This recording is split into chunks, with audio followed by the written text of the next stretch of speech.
don't have to be the loudest in the room to be a powerful leader. Today, we are talking about introverts, sometimes misunderstood, sometimes underestimated, and often overlooked. We'll bust myths, share our own experiences, and dive into why being quiet might just be your greatest strength. I love it. Let's get unfiltered about being an introvert. Let's do it. So, Daphna, we said first that we wanted to define what we mean by introversion and extroversion. Absolutely. Yeah. And I think it's not what people typically think. So I think that's a very important thing, the definition. Do you want to go ahead? Yes, and please add. So, it's a continuum. Highly extroverted on one side, a preference for highly introverted on the other side. So we do also want to clarify that it's a preference for how we process and how we gain our energy. Excellent. So if we say someone has a preference for introversion, it doesn't mean that they're not gregarious, that they can't be social, right? It's how they get and refuel their energy. So you might be someone with a preference for extroversion, processing their thoughts out loud and being comfortable doing that and gain energy when they are in social situations and around other people and building off each other's ideas. Whereas an introvert, will you say this side, Daphna? Yeah. So the introvert, and for me, the really good distinction that I often use with people who are not sure where to place themselves or where they think it's obvious they're one thing but not another, is where do you get energy when you feel drained? So the introvert will get energy by being alone and having quiet time and absorbing some of the social or the things that drain them, absorbing it into their center, their core, and allowing it to be processed and calmed down. So I often say to people, at the end of a very busy work day, you've had meetings, you've presented, you've worked with your team, you've done a whole lot of things, you're tired because we get tired. What do you want to do then? If you get invited to a party, do you think, yes, that's going to restore my energy? I'm going to be, fully alive and fully, let me be social. Yeah, I'm going. And that's going to give me a high and a lift. Or do you go, oh my gosh, that is the worst thing I can think of doing right now. I just need to go home, lie down, have some quiet time, and regroup. And that's the main difference, kind of an anecdote for really looking at. If you're an extrovert, you'll go to the party and feel on a high afterwards. If you're an introvert, you'll go home, quiet dinner, quiet time, maybe connecting with family, small, intimate, and then you'll feel replenished. Yes. And of course, this is a continuum. And this is a continuum. Absolutely. Let's not forget that. Yeah. And you might be someone that resonated with some of the things that we said about people that are on the extroverted side of the continuum and some of the things that we said about the introverted side of the Right. Right. And it's situational. You might find yourself in different places, Yeah. depending on the day, the week, the month, the year. Exactly. Exactly. Yeah. And I do want to add there that people are often surprised because maybe here's a time for us to share what do we think we are. But people are often surprised because they take me for a full-on extrovert because I talk fast. I've got a lot of energy, a lot of passion. I love being in front of a room. I do enjoy going to parties. But the truth is that I'm what do you call it? Like a masked or I'm really an introvert inside because when I've had too much of that interaction that really does feed me and give me energy, I absolutely need that downtime. I need the downtime to just go, gather my thoughts, gather myself, my space, and just be on my own for a little bit.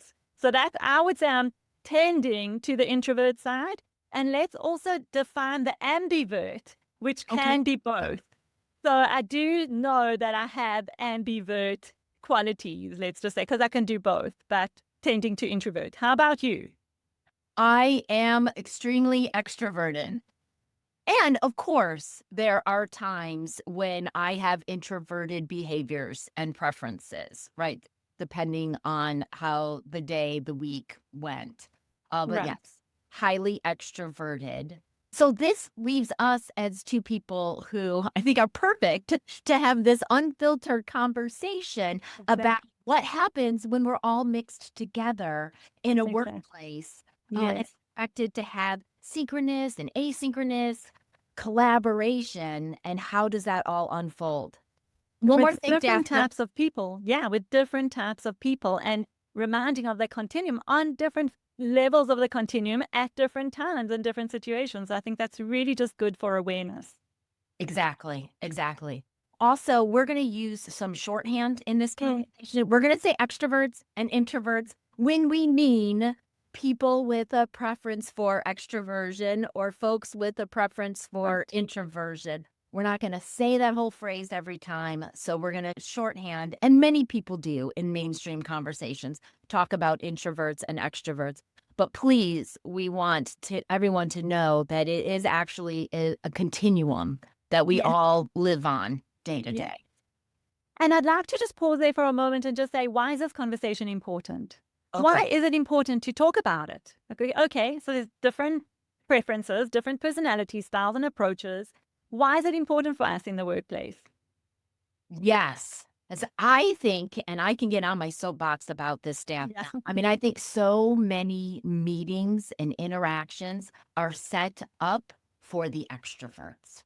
And Exactly. we are missing the best thinking from our introverts, right? They're still processing and putting together the brilliant idea in their heads. And the conversation has Already run away. And I think that's such an important thing to really talk about, because extroverts process their thinking out loud. Yes. Actually, it's not that they've formulated their ideas and thoughts and suggestions and then spoke about them. No. They're actually thinking as they're speaking. That's their particular skill. They can do that. Whereas introverts have to process the whole thing first and then think about it, and then they will have something to say that is adding to and adding value to the conversation. Yes. But if the extrovert and the introvert are in the room, the extrovert's going to think out loud and think, and come to their conclusion while the introvert is still processing. And then, as you said, the conversation can run away because the extrovert thinks, okay, we've discussed it, we've got an outcome, and the introvert hasn't said one thing yet. So for me, the extrovert really has to be aware of this to make space for the introvert to say, what do you think? Yes. What's coming up for you? What are the thoughts you're having in the moment? The introverts needs to understand that they can speak even if they haven't processed the whole thing up front. Yes. And it could be okay to have a couple of minutes of silence. Yes. During Extroverts hate that. I know, right? Give me another assignment during that time, right? But Right. yeah, for people to gather their thoughts, right? Start writing it down. That would be a way that everyone on the continuum could participate. And Daphna, I know we've got leaders coming to us who are saying, I'm not having the level of engagement that I want. Exactly. Major complaint. Just last week, I was working with two founders of an organization, and they were saying exactly that to me. And they were saying, but we don't think it's our place to, when we're having a team meeting, the team must just speak up. They actually said it's not our place. Ask them for their input. We don't need to ask for it. They should just, classic two extrovert CEOs leading this company with some introverted people in their team, and they're waiting for them to speak up. But the introverts sometimes need that invitation, that moment of silence to really kind of be invited into the space and feel that they're invited into the space to give their contribution. Yes. I'm wanting to go into some of our advice for leaders. I know. in this. But can we look at the struggles first? Okay. How do you know you're an introvert statements? We've got some ones. Maybe let's go there. You know you're an introvert and we came up with some good ones that I think will help people recognize the introverted side of themselves. So do you want to go first? You as our introvert, Daphna, will you start and say some of the statements that strongly resonate with you? Okay, so I want to start with the fact that you actually feel genuine joy sometimes when someone texts you, can we reschedule our plans? And this is often relating to social plans, right? So, you see the can we reschedule, and someone will go probably, oh, how can they let me down last minute? And I'm going like, what a relief. I get to have an evening at home. I don't have to get all dressed up. I can just relax, read my book, and regroup. And I think that that's something that a lot of introverts feel. Yep. Even though we appreciate social interactions, we love our social engagements, but sometimes it's actually okay, we've been given a gift. I've been given a gift, a night off. Yes. Yes. How about you? Oh, one that I am responding to is your idea of a wild Friday night is staying home and not talking to anyone on purpose. Right. And for me, that's especially if it's been a full week. It's been Yes. busy, Yes. right? My brain has been going in different directions. I have gathered that energy and used it up. Right. Yes. And it's Yes. time for a refuel.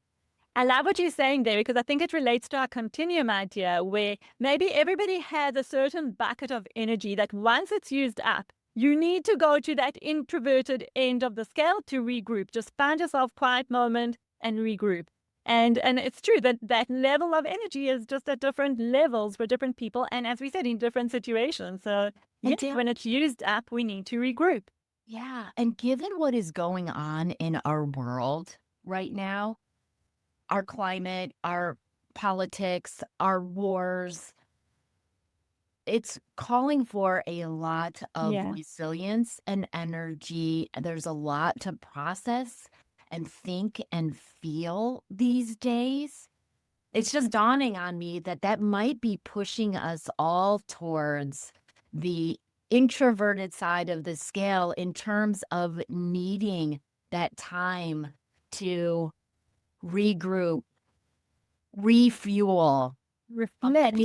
Yeah, and that everyone can gain from that. I know that when I work with my extroverted clients, I guess even the coaching session is that moment to pause, slow down all the activity that's going on around you, and just give yourself a moment to reflect and think about what you're doing.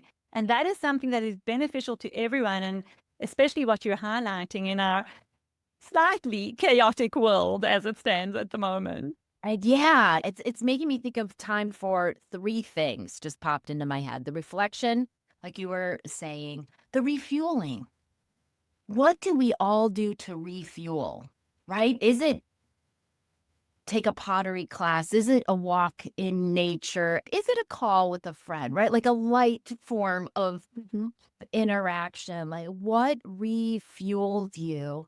And then I just think right now, like we all need more planning time, right? In ways that work for us. Yes. So you're saying reflection in terms of just looking at the past and saying, what am I learning? How's it connecting with me? What do I want to take from this? And then there is that other, it could be even a different kind of reflection where you're actually planning. You're actually thinking about what you want to do and taking some time to plan it instead of always having to respond in the moment. Yes. I just want to do one more, because I love being introverted. And this is one I really relate to. Okay. And I know some of my introverted friends also do. I've done this. I'm guilty. I think I know which one you're going to say. I've hidden in a bathroom stall at a party just to regroup, just to maybe scroll through some memes or something, just to get my energy back before I go back into the room and start to engage again. And I know that I've done this, and especially also at networking events or conferences where I think for introverts, the energy that it takes to interact with people that you don't know as well. I think when it's a party or a group with people that you know and they're your friends and you appreciate, you can really, go well with that, again, on the continuum. But when it's people you don't know, it requires even more energy. So that hiding in the bathroom, I'm guilty of, and I wonder if any of our listeners are guilty as well and can relate to that. I'm so glad that we're sharing a few of these. You might be an introvert so that folks don't feel alone. Because in those moments, and let me tell you, like as an extrovert, when I've needed things like that, like now I need to hide in the bathroom because I'm overwhelmed. There's been just like certain times in life when I've needed that. It has felt wrong or shameful or embarrassing. Like what is going on with me as a human being that I need this moment to regroup? So I just want to double click here and be Yeah. like, I think often introverts, or when we're on that introverted side of the scale, we can place judgment or a negative label or interpretation on that. And I want to say, humans, let's not do that. I love where you're taking this, because I think here we are really double clicking on why is it hard? Why is it a struggle? And I think what you're highlighting there is our own judgment about ourselves and what behaviors are okay or not okay. Is something wrong with me if I choose to hide in the bathroom? Is something wrong with me if the doorbell rings and I don't feel like answering it, or if I don't feel like having a long phone call at the moment, just don't have the energy for it?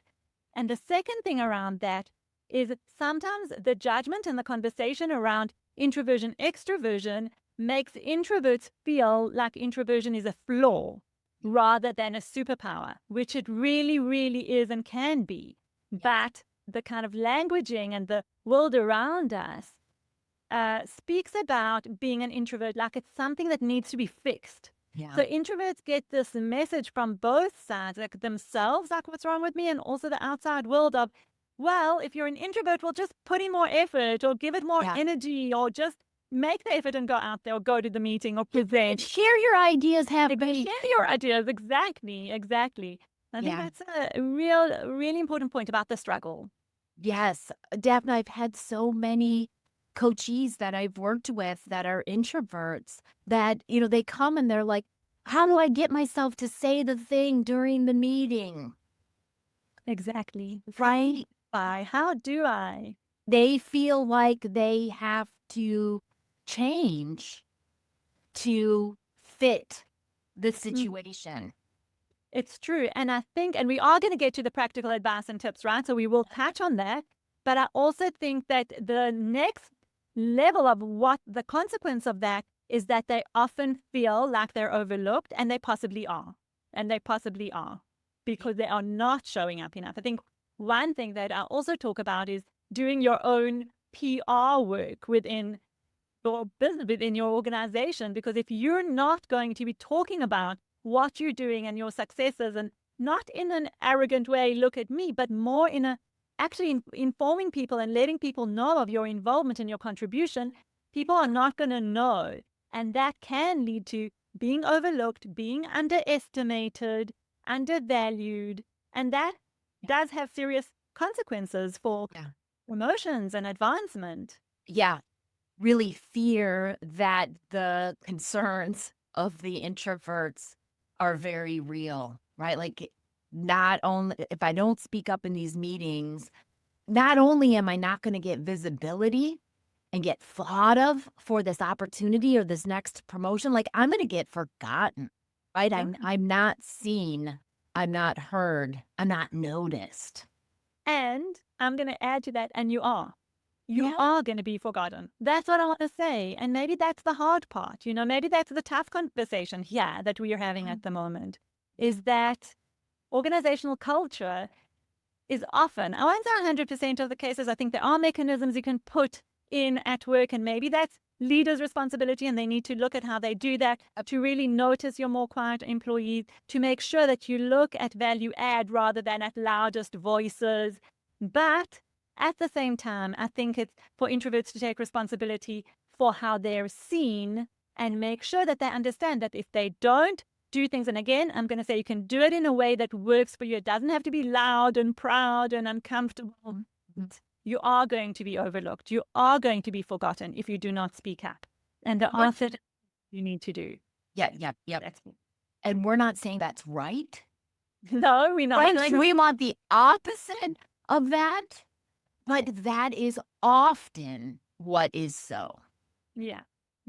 And I think, and here we're talking to both sides taking responsibility. As an organizational entity, as a leader of an organizational entity, how can you make sure that you really are being fair in how you evaluate your people and don't just go for the obvious kind of indicators. Yes. And for the people that we're talking about, the introverts themselves, how do you make sure that you really step up with your superpowers? And I know I've been talking about superpowers, I've been mentioning it, but we haven't actually said, what are they? What are superpowers? Let's go to the superpowers for the introverts, and then let's talk advice for Yes. introverts. Excellent. Superpowers of the introverts. Yes. Okay, my number one is observational skills. Nice. They are able to step back and really read the room very well. The extroverts are so busy processing their thoughts, their plans, and, that kind of very self-oriented process, whereas the introverts are listening, processing, and noticing what's going on in the room. So they are very good observers. They are very good listeners as well. And they can take all that content that the extroverts are immediately espousing and pull all that together and be thoughtful and construct, right? Like add on to and synthesize what's being shared. Exactly. That is being intentional with your communication. You're not just going to say something because you want your voice to be heard. You are going to say something when you have something really valuable to contribute. So your communication is very intentional. It often comes with some great analytical skills. Yeah. I'm thinking. And focus. Yeah, that ability to focus, dive deep, dive into subject matter. Exactly. Yeah, and stay there. And stay there for some time. Exactly. Keep the conversation on track. Keep the goal in mind and keep working towards that. Yes. I think also another thing that's coming up for me is the power of the one-on-one relationships with introverts. I think that there's energy that's required there that's different to the group interaction energy, and introverts tend to be better at that. Yeah. Think about that power if you've got those one-on-one relationships with the key influencers in different functional areas inside of your organization or your industry, then the power, right, when you do bring an idea forward, you've got the folks that are going to listen. It's very true. And that makes me think also of level of expertise. Introverts, because of their focus and their analytic often, and we're generalizing here again, just a quick reminder, the focus and the continue. They're generally seen as the experts. So people really, they have a lot of credibility. People value their input because of the level of expertise that they tend to have. Yes, absolutely. Just a quick anecdote that jumped into my head as the opposite of introversion. Daphna, I am the worst training participant. Like when I'm as an extrovert sitting there in the room, like absorbing the information, like trying to take it all in and not being able to facilitate or say the things or be out loud. Oh, I sit there and I would label it as impatience, but it's that desire for the interaction. Isn't that interesting? Because I think about also, when you have a group process or even in a coaching session one-on-one, and at the end of the session we go, what is your takeaway from the session? I don't know if you ask that. I'm sure you have some kind of question that you ask at the end. And often I have my introverts who will say to me, hold on, we've just had this conversation. I can't answer that now. I've had that happen with extreme introverts. It's like, wait, I need to process. We discussed a lot of stuff and I need to really think and I need to absorb it. And then I'll tell you, ask me next time what I took away from last time conversation. So that's also just a very interesting anecdote. And I can relate to that because after a day of facilitation, let's just say with a global group of leaders, there's a lot going on. I might have a co-facilitator. Often I've had that co-facilitator ask me at the end of the day, what do you think about this? What do you think about this? Who do you think are most engaged participants? Who do you think this? And I have been so out there with people, like present in the moment, doing the things, reacting to things in the moment, that actually then I feel like I can't answer that question. I need some time to process. You know what I'm loving about this conversation is that I'm really realizing how now, as we've been talking, introverts, extroverts, the Yeah. power of both and what it really means, what's coming up for me is how both can get value from, first of all, seeing the other, but also practicing some of the skills of the other, Yes. of the other side. So something that's coming up for me is really play along that continuum. Yeah. Place yourself in any given moment and say, would it be valuable? Would it serve me or the situation or the process to step a little bit to either side and see how I can just train my muscles, my brain muscle to I do love it. something a little bit different? I love it. And Daphna, in preparing for this conversation can often go in the direction of what introverts need to do differently to fit Right. into this construct that we have going on in the workplace. And I was looking as an extrovert, what can we do? And lots of times we're the first ones out there with content. Here are my ideas for this challenge or this opportunity or this problem. We could also be the first ones out there to talk about the process.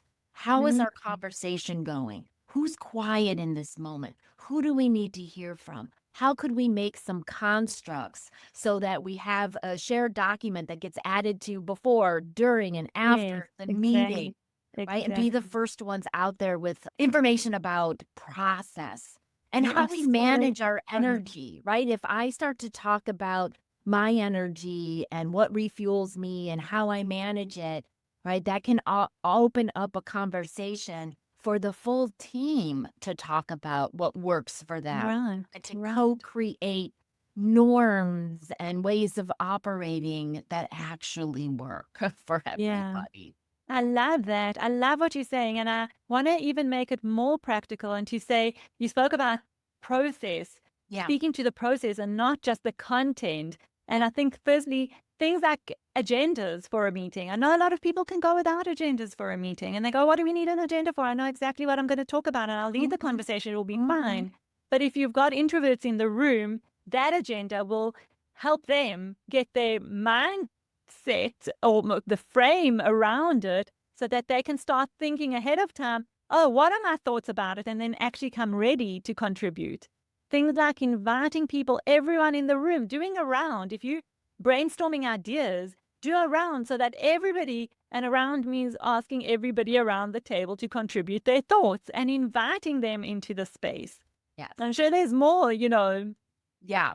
Well, these are ideas for leaders as well, right? Use agendas. Exactly. Use collaboration, documents, tools, processes that folks can add Preparation. to before, during, after the meeting. So if that person with a preference for introversion puts together their thinking and it's 2 days later, they've got a place to immediately add Exactly. that idea. 100%. And I love that because it also sparked a thought for me, a piece of advice that I gave one of my extroverted leaders who we're speaking about agendas and how to run meetings in a way that everybody can contribute and add value. And I said something about agendas and he goes, no, for my team meeting, I don't do agendas. For the clients and this, I do agendas, but not for this. So I said, why not? Do it for the team meeting. That's where you feel you're not getting the same level of productivity and effectiveness. So he said, but I don't want to sit and do that agenda. I said, give it to one of your, you don't have to do it yourself. Give it to one of the team members to own that part of the process. So you can also delegate it if there are things you don't want to do, but will serve the process. Find the right person to do that. Love it. Love it. And you also spoke about energy. You did bring up the point of energy, and I also wanted to bring it into more practical terms of how do we really look at that and bring different people's energies into the room. I don't know if something's coming up for that, for you around that. So an extrovert might want to have working meetings, right? Like, let's talk this through. Let's do this side by side. Let's, have input and build on each other's ideas. Introverts might want to make sure that they've got time in their calendar for deep thinking, right? For focused time, for refueling their energy, making sure that there is a lunch break or an afternoon solitary walk. Exactly. And I'm thinking that even in long board meetings or conferences, make sure that there are breaks, make sure that there are enough breaks for people to go and just have that quiet time, cup of coffee, whatever it is, and then come back into so schedule regular breaks for the people who need them. And they're longer than you think that they need to be. I know. I mean, we are I always know. trying to cram so much information into that precious in-person time. But yeah, don't leave your introverts absolutely exhausted by the end of it. Exactly. Um, Nice. Wow. don't confuse silence with disengagement. Yes. In fact, allow spaces for silence. Yes, yes. You can do your Oh, best thinking, and most creative ideas come up when there's opportunities for silence. allow multiple modes of contribution, right? So it might be that silent individual thinking. Now talk it through with a partner, right? Now let's talk it through in small groups or talk it as a full group. I mean, we have these virtual collaboration, video conferencing tools, Right. and we Right. don't use all of the features. Learn how to use them. Learn how to use them well so that you can get the level of engagement that you want. Absolutely. Yeah, and if you have some introverts on your team and you want to get people talking, throw them just in paired breakouts, right? What are your ideas? Take 5 minutes, talk this through. Or, like we said, have the silent time. Play with different modes of processing information, generating ideas. Be clear on what this part of the meeting or the conversation is about. Yeah. Yeah, absolutely. Yeah. And I'm thinking about, I know that, and I guess there's something in here for the extroverts and the introverts, but I know that the introverts really, really appreciate and crave getting to the point. So something around that, being aware of when the conversation has now digressed and it's not coming to the point that you want to. So both sides are either the introverts use your focus skills and listening skills to really get to the essence of the conversation, and the extroverts encourage the thinking and the expansion of thinking while being aware that it might tire some of your team members out, or people that you're talking to. Yes. Do we wrap with some reflection questions? Yes, I think that's a great idea. Yeah. Yes. And this is for times that we find ourselves on the introversion side of the continuum. Because I guess this episode is about being an introvert, while for the extroverts actually also being aware of what it means to be an introvert and how they can contribute to create kind of a more holistic workspace. Let's go through these, Daphna. Mm. Do you ever feel pressure to perform Yeah. extroversion? I think that's a great question. Here's one. How do you recharge after intense people time? What introvert trait has secretly helped you the most in leadership or business? Lovely. And I think also, think about if you've ever been underestimated because you were quieter. And I think this last one is for everyone. How do you protect your energy?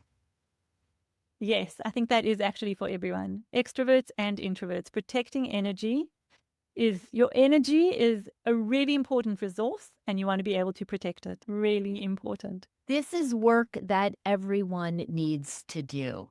Leaders, introverts, extroverts. These are challenging times. We've got challenging problems on our plates. We've got interesting opportunities on our plates. We need everybody's best thinking to make this happen. So how do we work with our different preferences to get everybody's best thinking in the space? Exactly. And I think the thought that I want to leave you, our listeners, with is not what's better, introvert, extrovert, or how do I become more of an extrovert if I'm an introvert, or how do I become more of an introvert if I'm an extrovert, but rather how do each of the ends of the continuum, let's just say, how do we use our strength instead of just trying to fit in? find your strengths within your preference and see how you leverage those to really be at your best instead of trying to fit in to what you think the world is expecting of you. Excellent. I think that's a great question to end on. Thank you, my introverted friend. Thank you, my extroverted friend. And yes, if you enjoyed listening to this episode, please do share it with people who you may think can benefit and leave us a review or a comment. We'd love to hear from you. And we'd love to hear about your ideas for more topics that you'd like to hear us talking about on Unfiltered. Stay courageous, stay unfiltered.